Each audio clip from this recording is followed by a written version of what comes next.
बार वंदना, लाख बार वंदना, करोड़ बार वंदना, लाख बार वंदना।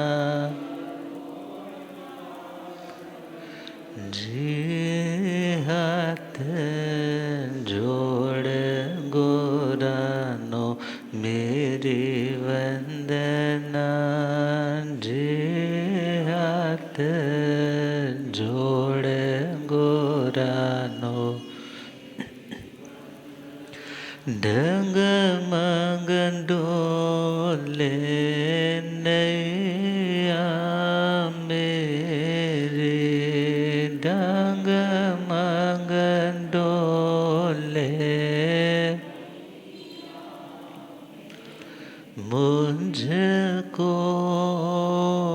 ओट है सतगुरु तेरे, मुझको ओट है जी असंभव सागर पार लंघना, जी असंभव सागर, जी हाथ जोड़ गोरानो मेरी वंदना, जी।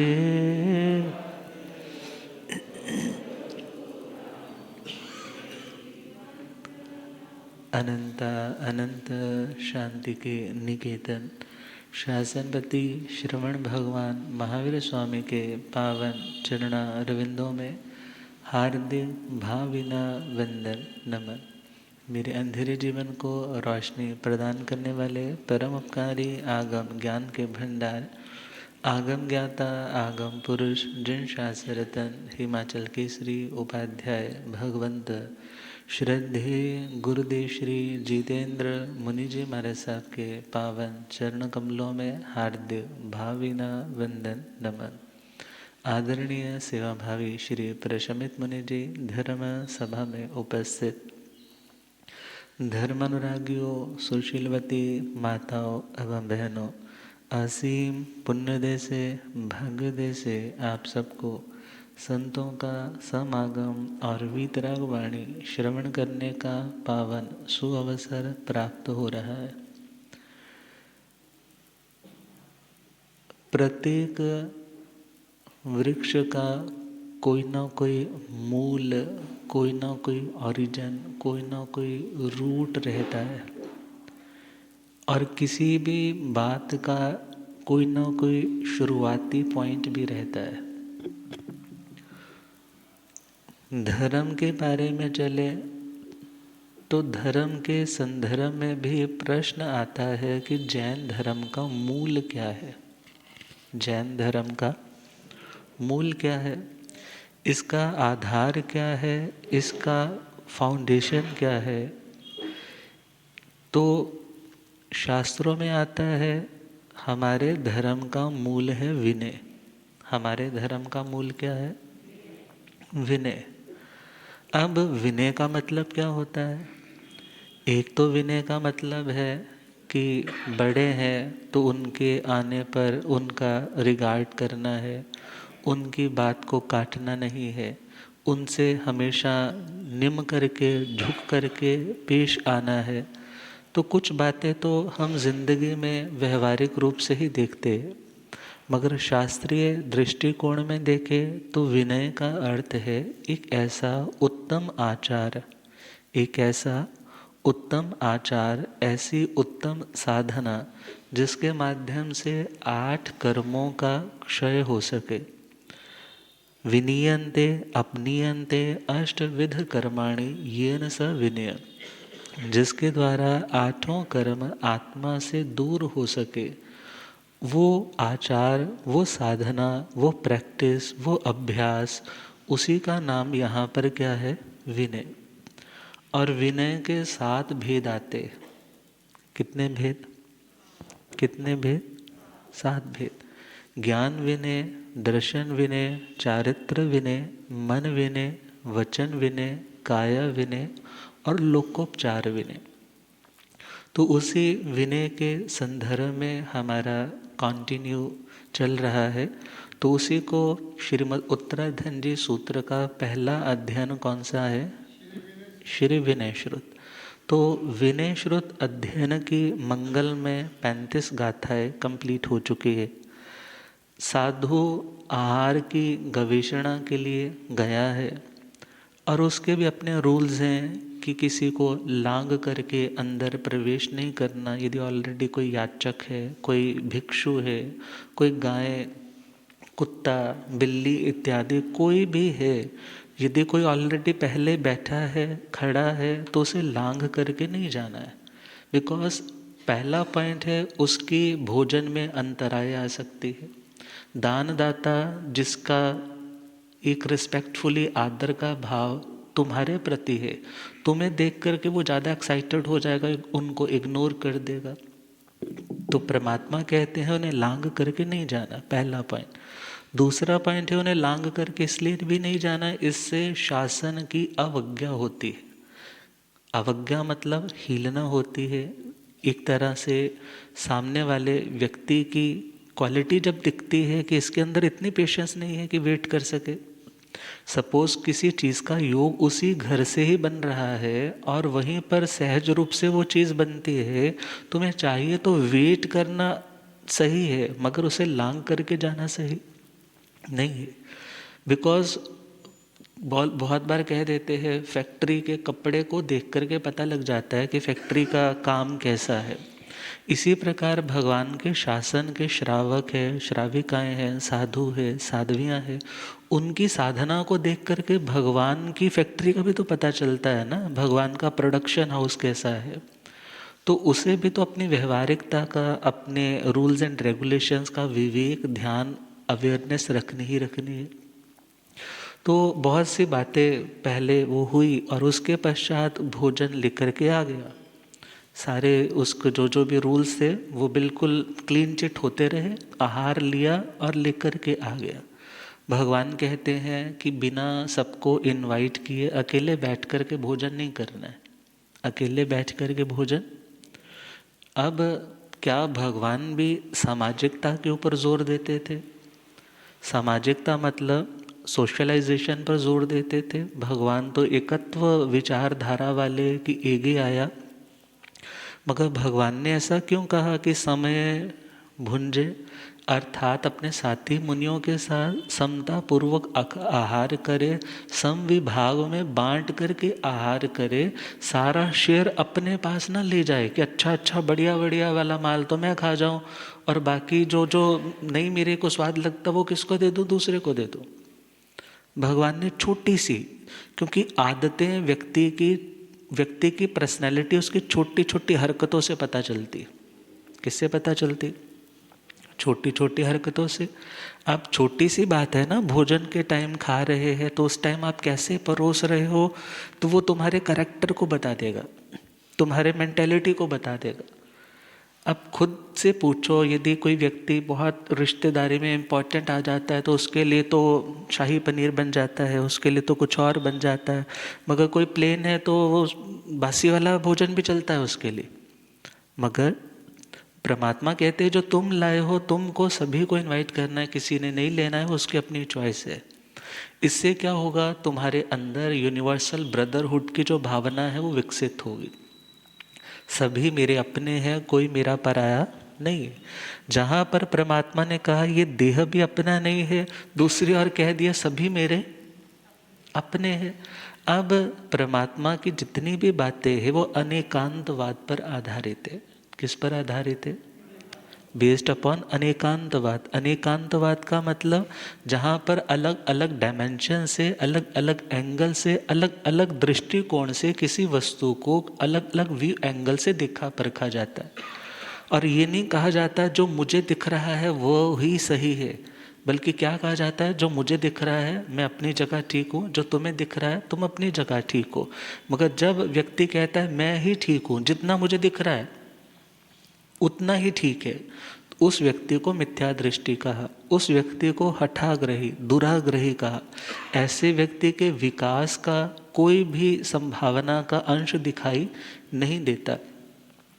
तो आगे बढ़े तो भोजन ले आए हैं, तो परमात्मा कहते हैं कि ऐसे स्थान पर भोजन करना है जो ऊपर से आच्छादित हो, ढका हुआ हो, और बाउंड्री वॉल जिसकी बनी हो। बिकॉज साधु अपना भोजन अविरति को शेयर नहीं कर सकता। किसको दे सकता है अपना भोजन? सर्वविरति को दे सकता है। और यदि दूसरा पॉइंट देखें तो आजकल हम सुनते हैं ना, नज़र लग गई। अब साधु तपस्वी बहुत होते हैं कई तो, अब तपस्वी हैं, जब भोजन कर रहे हैं तो दूध का पात्रा भर के पी रहे हैं। हाँ, तो किसी ने देखा हाँ इतना सारा पी गए। तो बहुत बार अपना पुण्य जब कमज़ोर होता है तो टोक भी लग जाती। क्या लग जाती? टोक भी लग जाती है। तो निमित्त से बचने का भी परमात्मा ने इनडायरेक्टली संदेश दे दिया। भोजन करना है तो पर्दे में करना है। किस में करना है?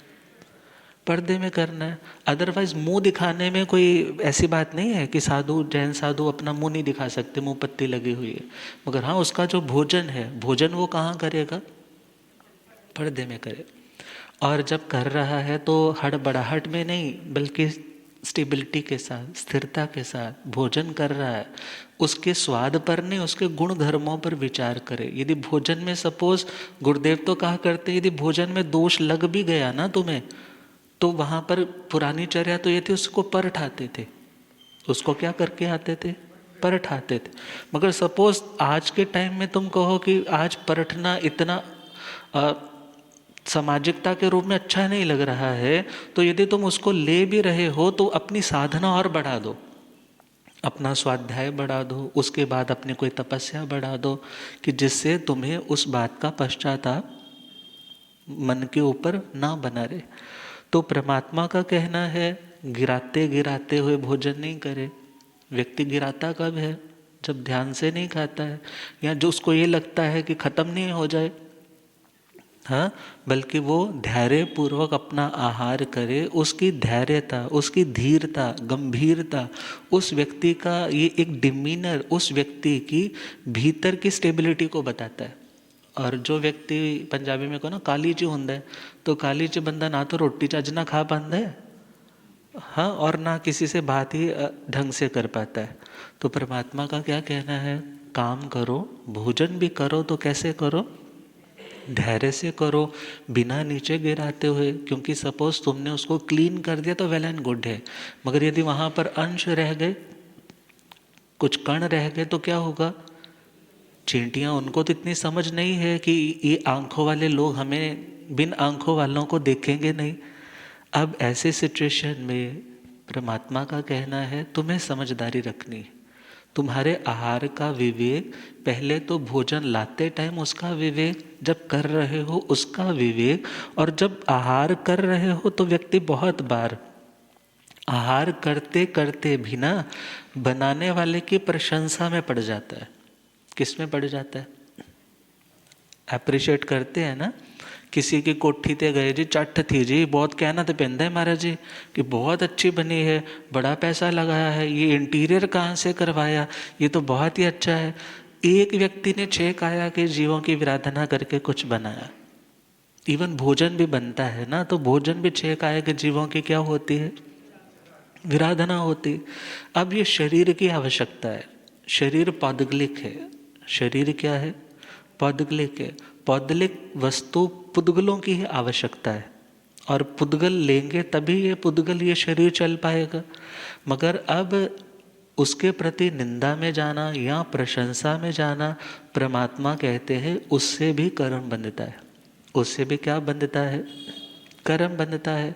कहोगे महाराज जी फिर तो लाइफ ना बड़ी रुकी रुकी हो जाएगी, बोरिंग सी हो जाएगी। मगर हमने ये दुनिया की लाइफ तक सीमित नहीं रहना है, हमें तो आगे बढ़ना है। तो परमात्मा फरमा रहे हैं जब भोजन ले आए उस समय क्या विवेक रखना है।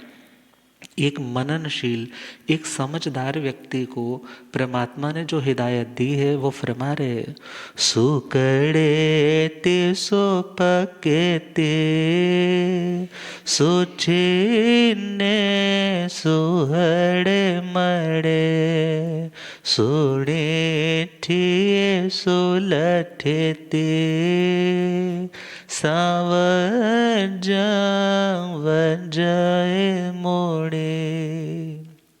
सुकड़ेती, कोई चीज सपोज बनी है तो उसके लिए क्या कहना, सुकृत, अच्छे से बनाई है।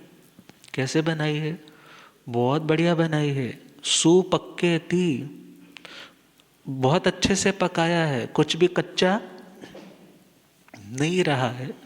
एक तो उस जीव के प्राण चले गए, और एक क्या कहा जा रहा है, बड़ा अच्छे से पकाया है।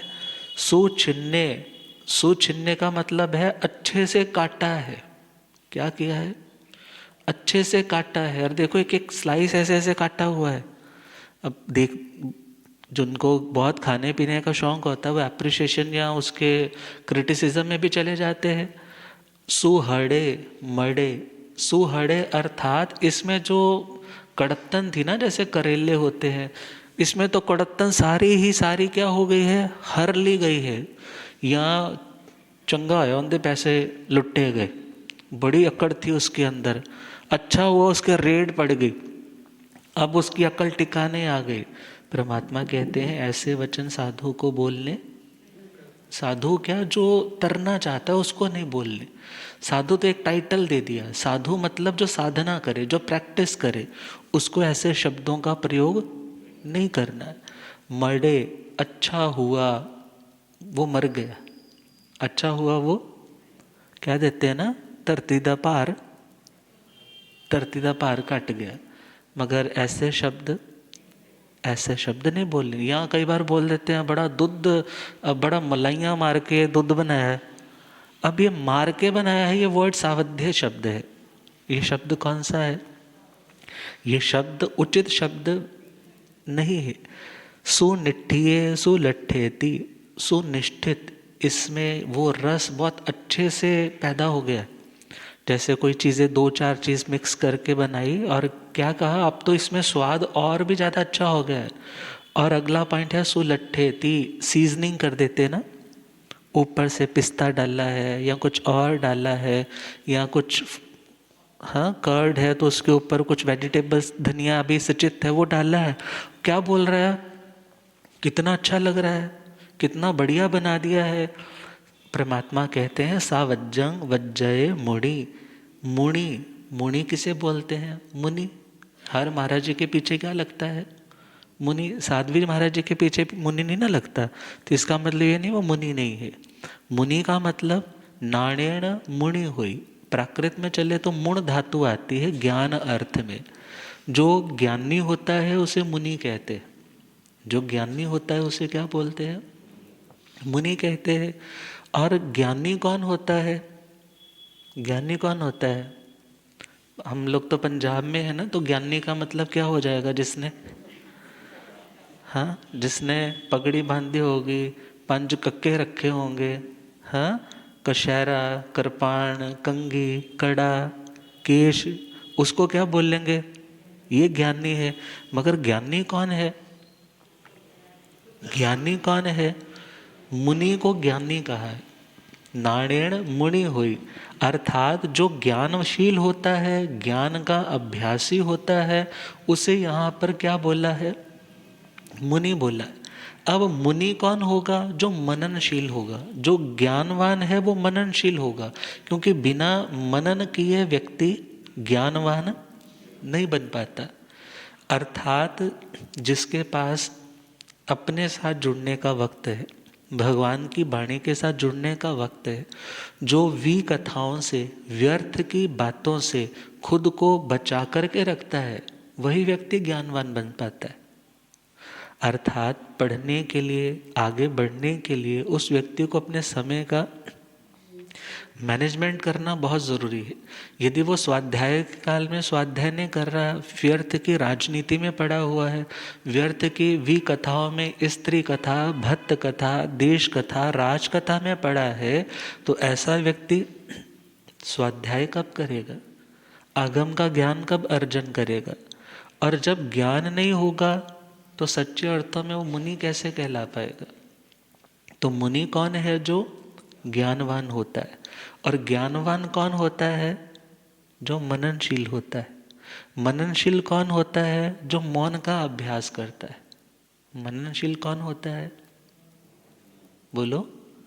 जो मौन का अभ्यास कर, जो बोलता ही रहेगा वो सोचेगा कब? बहुत से लोग ज़्यादा बोलते हैं, बिना सोचे बोल देते हैं, फिर बाद में पछताते हैं। अपनी बात पकड़ी जाती है, रिकॉर्ड हो जाती है, फिर क्या बोलते हैं? नहीं नहीं, मेरे कहने का मतलब ये नहीं था। मगर ये समझदार लोगों की निशानी तो नहीं है। तो परमात्मा का कहना है, जो मुनि है, जो मननशील है, उसे मौन का अभ्यास भी करना है, उसे ज्ञान की साधना, आराधना, प्रैक्टिस भी करनी है। और जो ज्ञानवान होगा वो मननशील होगा, जो मननशील होगा वो ज्ञानवान होगा। और ऐसे व्यक्ति को सावज्जं वज्जये, अर्थात सावध्यकारी शब्दों के उच्चारण का वर्जन करना है, त्याग करना है, अवॉइड करना है, प्रोहिबिट करना है कि मुझे ऐसे शब्द बोलने। बिकॉज जो एक फ्लो होता है ना दुनिया में बोलने का, तो वही कल्चर हमारी ज़ुबान भी एक्सेप्ट कर लेती है, वही चीज़ें हम भी बोलने लग जाते। मगर परमात्मा का कहना है कि उस कल्चर के साथ तुम्हें मिलना नहीं है, बल्कि तुम्हें तो उस कल्चर में रंगना है जो परमात्मा का है, जो निर्वध्य, वीतरागी, निष्पाप मार्ग पर चलने वाली आत्माओं का है। तो सावध्य का मतलब, सावध्य का मतलब, सावज्जंग जोगम पच्चक खामी पढ़ते हैं ना। सावध्य का मतलब न वदितुम योग्यम इति अवद्यम, जो बोलने योग्य, बोलने लायक नहीं होता, उसे कहा जाता है अवद्य। उसे क्या बोला जाता है? भाई कम बोल रहे हैं। उसे क्या बोला जाता है? अवद्य। अवद्य मतलब जो बोलने लायक नहीं है। अब बोलने लायक क्या नहीं होता? पाप। सपोज आपने कोई पाप किया है, कोई गलत काम किया है, और किसी ने वो देखा है, और देखा है चार लोगों में बैठे हुए, वो क्या बोलता है, मैं बताऊं तेरी बात, तो आप क्या बोलते हो? नहीं, यहाँ पर मेरी वो बात मत बोलना। अर्थात जो बोलने लायक नहीं है उसका नाम क्या है? अवद्य। और अवद्य क्या होता है? हमारी कमजोरी, हमारा पाप। और हमारा जो पाप है उसी का नाम क्या बोल दिया यहाँ? अवद्य। और अवद्य के साथ जो युक्त है, स प्लस अवद्य, अवध्य से जो युक्त है, पाप से जो युक्त है, उसका नाम क्या हुआ? सावध्य। मतलब पाप से युक्त जो कोई भी क्रिया है, वो मन की भी हो सकती है, वो वाणी की भी हो सकती है, वो शरीर के व्यापार की भी हो सकती है। तो परमात्मा का कहना है तुम्हें उस पाप सहित जो क्रिया है उसका वर्जन, उसका त्याग करना है। कब करना है? जब तुम बोल रहे हो। जब तुम बोल रहे हो तब इन बातों का ध्यान रखना। बोलना है तो ये बोले ना, सू कड़े, अच्छा हुआ, उसको जल्दी समझ आ गई, उसने दुनिया से वैराग्य धारण कर लिया, वो मोक्ष के मार्ग पर बढ़ गया। सुपक्केति, वो कितना परिपक्व है, कितनी मैच्योरिटी उसने गेन कर ली है, अटेन कर ली है, प्राप्त कर ली है। घर में इतना झगड़ा हुआ मगर वो कितना निष्पक्ष रहा, बिरादरी में कितना तूफान आया मगर उसने किसी गलत व्यक्ति की साइड नहीं ली। अरे वो कितना मैच्योर हो गया।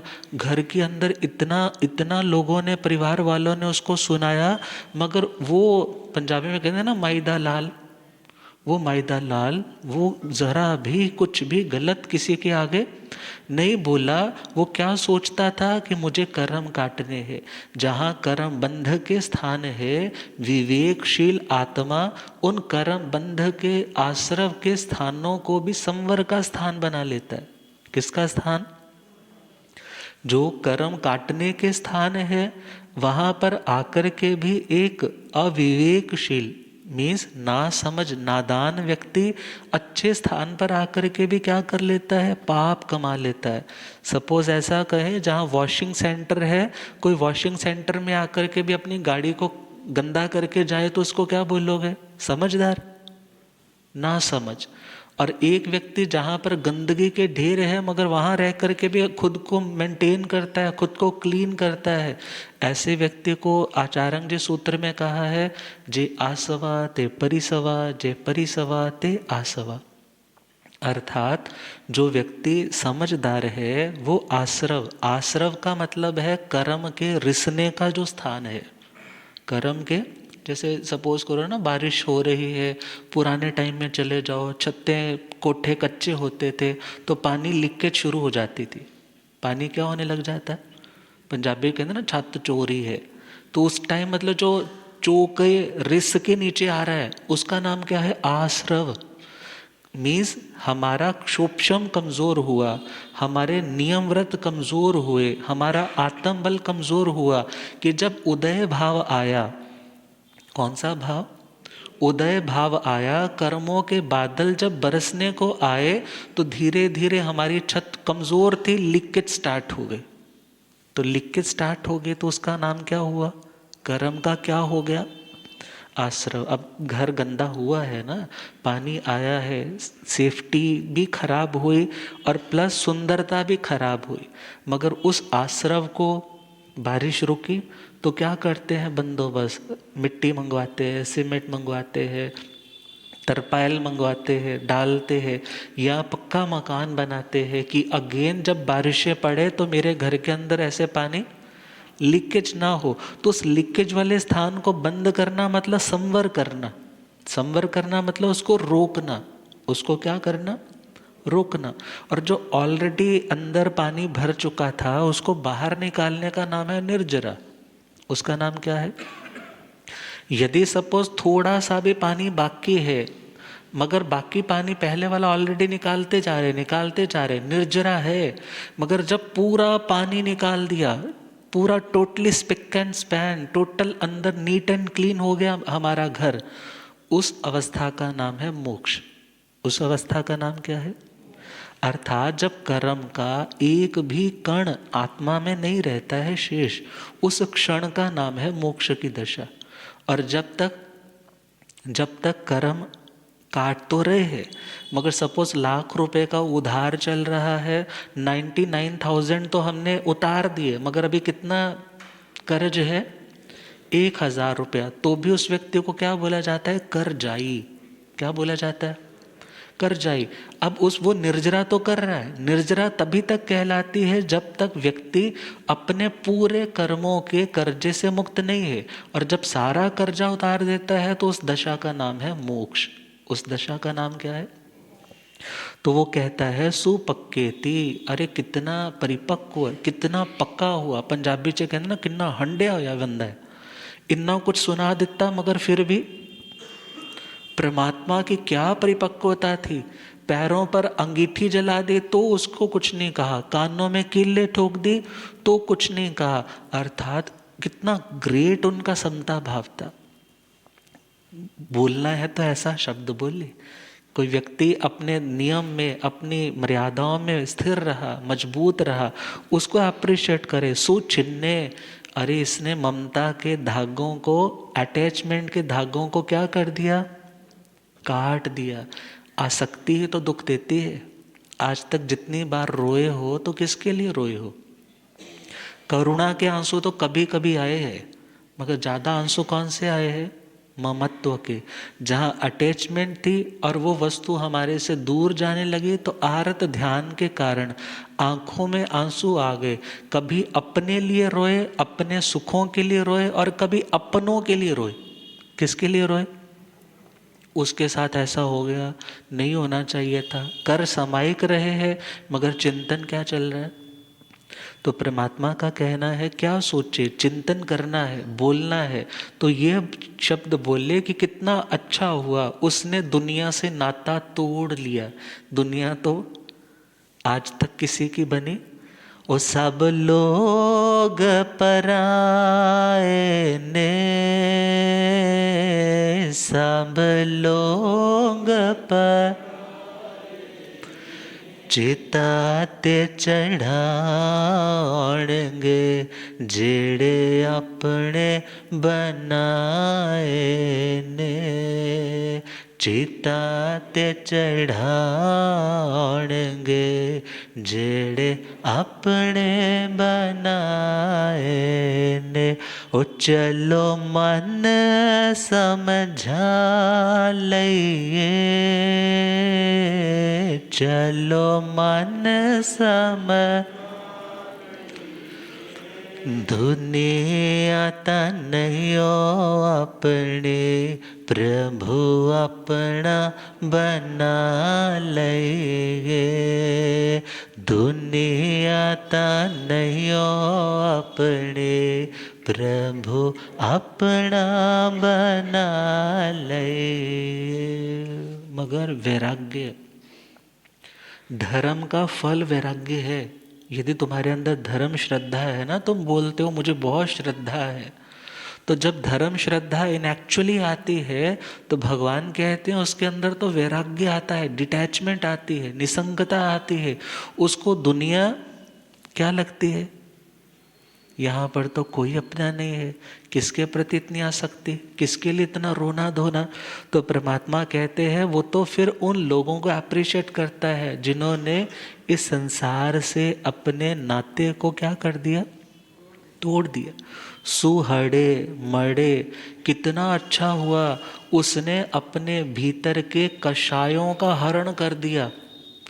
हाँ, सीता का अपहरण तो सुनते हैं ना, कर लिया, मगर जो बुराइयां हैं उनका हरण नहीं हो पा रहा है। तो परमात्मा कह रहे हैं यदि शब्द बोलने हैं, ज्ञानी जन कह रहे हैं शब्द बोलने हैं तो कैसे बोले। अरे कितना अच्छा हुआ, उसके अंदर ग्रज था, उसके अंदर वैर था, मगर उस व्यक्ति ने क्या कर दिया, जैसे करेले की कड़त्तन। हाँ, वो शब्द बोलेंगे ना कि करेलों की कुड़त्तन हर ली गई है, या उसका पैसा हरा गया, अच्छा हुआ, बल्कि वो शब्द तो कर्म बंधन का कारण बनेंगे। मगर कौन सा शब्द बोले, कितना अच्छा हुआ उसने अपने भीतर की वासनाओं का हरण कर लिया, उन्हें दूर कर दिया।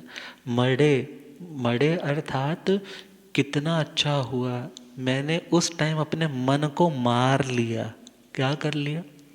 जिंदगी में ऐसे कितने कितने इंसिडेंट्स होंगे आपके पास जिसके लिए आप अपना कॉलर ऊंचा करके कह सकते हो हाँ मैंने उस टाइम अच्छा किया, जो अपने पर कंट्रोल कर लिया, खुद को रोक लिया। यदि ना रोका होता तो आज मेरी वो वैल्यू न रहती। सुनिठिए सुलट्ठे थी, कितने अच्छे नियम व्रतों से वो व्यक्ति युक्त है, और उसके उत्तम नियम व्रतों के कारण उसका रूप, उसका नूर, उसकी शोभा, उसका एक ऑरा ही अलग है। वहाँ जाकर के मन लगता है, मन नहीं करता कि मैं बैठा हूँ और वहाँ से उठ कर के आ जाऊं। तभी तो गुनगुनाते हैं ना, मेरे प्यारे गुरु मेरे सोने गुरु जद मैं आवा, जी नहीं करदा मैं वापस जावा। मेरे प्यारे गुरु मेरे सोने गुरु जद मैं आवा, जी नहीं करदा मैं वापस। गुरुदेव पधारे हैं। हो रब मेरा सतगुरु बन के आया मैनो,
हो रब मेरा सतगुरु बन के आया मैनो, भूलिया आगम ज्ञाता आगम पुरुष जिन शास्त्र तन हिमाचल केसरी उपाध्याय भगवंत श्रद्धे गुरुदेव श्री जितेंद्र मुनि जी। तो अपने वक्तव्य को यहीं समेटते हुए, क्योंकि आज थोड़ा लेट तो हो गए हैं स्टार्टिंग में, तो एंडिंग भी लेट ना हो, तब श्रद्धेय गुरुदेव अपनी मंगलमय कृपाओं का वर्षण करेंगे। तो बाकी कल मकर संक्रांति है और यहाँ पर ऑलरेडी विराजमान सरलता की साकार प्रतिमा विनयशील आत्मा महासाधु श्री वीणा जी महाराज ऑलरेडी जैन भवन में विराजमान है। उनका प्रोग्राम तो था पहले महासाधु श्री शिमला जी महाराज साहब का मंगलमय जन्मोत्सव का, मगर गुरुदेव के मंगलमय पदार्पण पर उन्होंने तो पोस्टपोन कर दिया, मगर कल उनके भी दर्शन हो और इस चतुर्विध संघ में मंगलमय उत्साह आए और भी लाभ हो।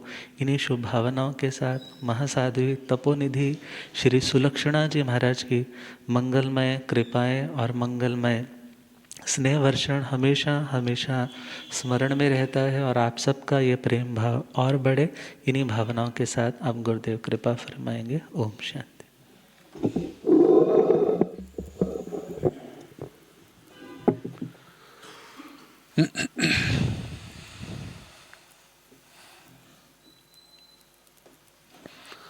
जीर्ण गयणे अनुरक्ता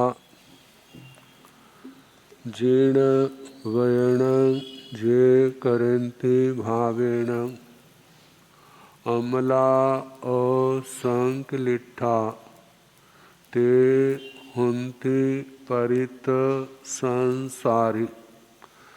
बोलिए भगवान महावीर पावन